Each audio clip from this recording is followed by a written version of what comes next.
Dieu lui-même, lors de la création, nous a en quelque sorte donné l'exemple en se reposant et en sanctifiant le septième jour, ce qui signifie le mettre à part pour un usage saint.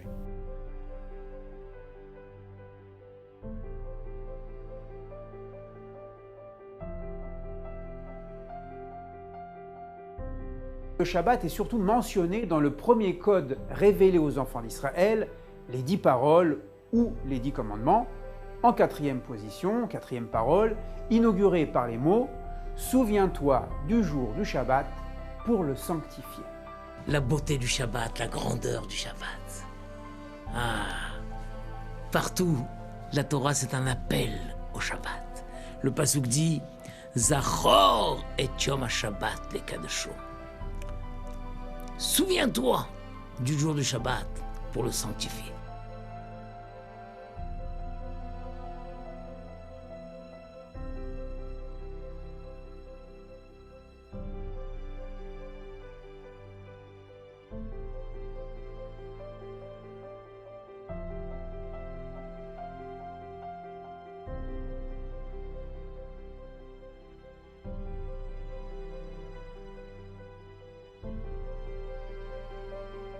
Les chrétiens du premier siècle de notre ère observaient le sabbat.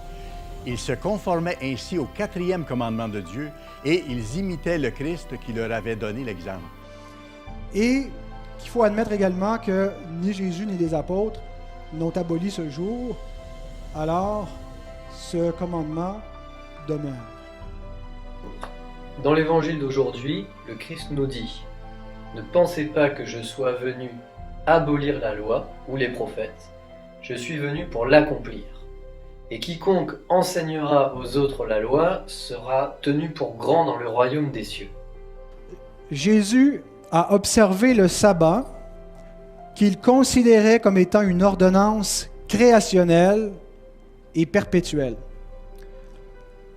Alors Jésus a observé le sabbat, il n'a pas transgressé le sabbat comme on pourrait le croire, et il considérait le sabbat comme venant d'une ordonnance créationnelle, venant de la création, et donc une ordonnance perpétuelle. Bonjour, veuillez vous approcher, je ne veux pas parler trop fort, je vais vous faire une confidence. Jésus, vous savez Jésus, le fils de Marie et de Joseph, eh bien il était juif. Oui, je le sais de source sûre, Jésus, le fils de Dieu, était juif. Mais attendez, vous ne savez pas tout, ses parents aussi étaient juifs, Marie était juive et Joseph était juif. Pire encore, tous les amis de Jésus étaient juifs, Pierre, Jacques, Jean et tous les autres, et même Judas était juif. Dieu lui-même a choisi le peuple juif pour se révéler aux yeux des hommes, car l'histoire ne commence pas avec Jésus, mais bien avant. Et là encore, ils étaient tous juifs. Abraham, Moïse, Noé, tous les grands prophètes, sans oublier Jean-Baptiste. Vous le saviez? Bien sûr que vous le saviez, mais peut-être l'aviez-vous oublié?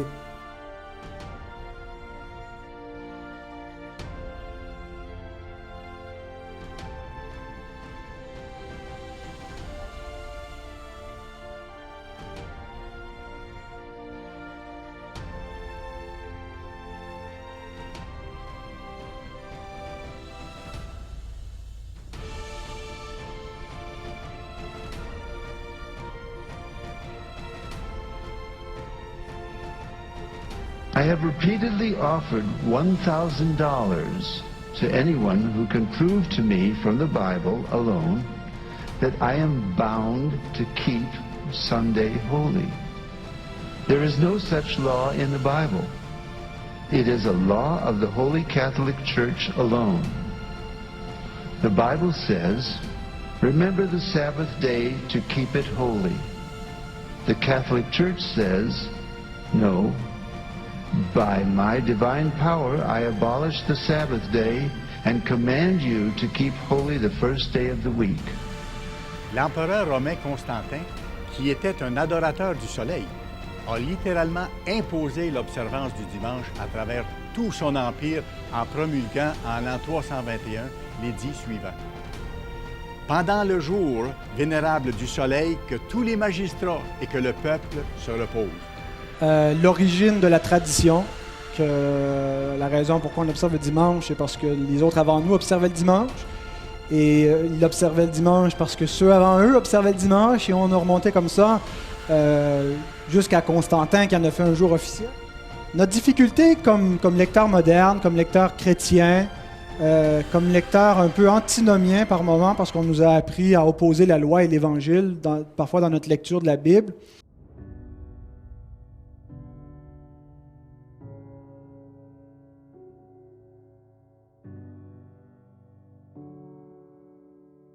Et j'ai été forcé d'admettre que si je trouvais que c'était douteux comme enseignement,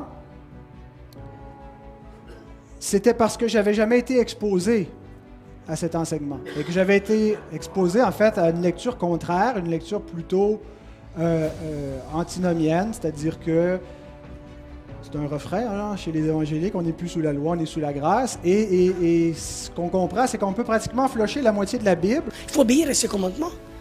Quand je parle des commandements, le Shabbat, je ne parle pas à des rituels, à des rites, tout ça. Le Shabbat, c'est un commandement de Dieu, mes amis. C'est un commandement de Dieu, sacré de Dieu. Alléluia. Et c'est pas dimanche, pas vendredi, non, c'est le Shabbat.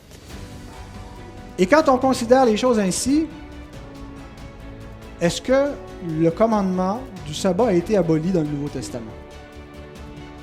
Et quand je me suis posé honnêtement cette question-là, j'ai été forcé d'admettre que ni Jésus ni les apôtres n'ont aboli l'observance d'un jour sur 7.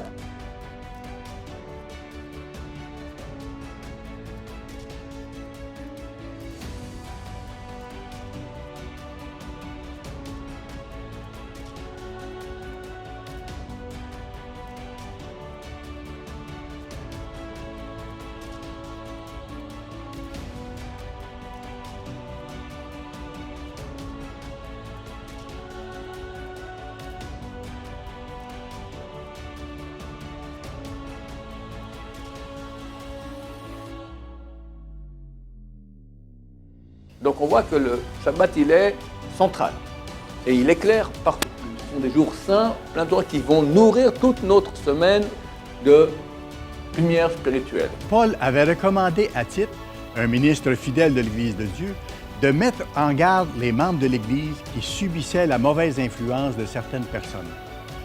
Reprends-les sévèrement, afin qu'ils aient une foi saine et qu'ils ne s'attachent pas à des fables judaïques et à des commandements d'hommes qui se détournent de la vérité.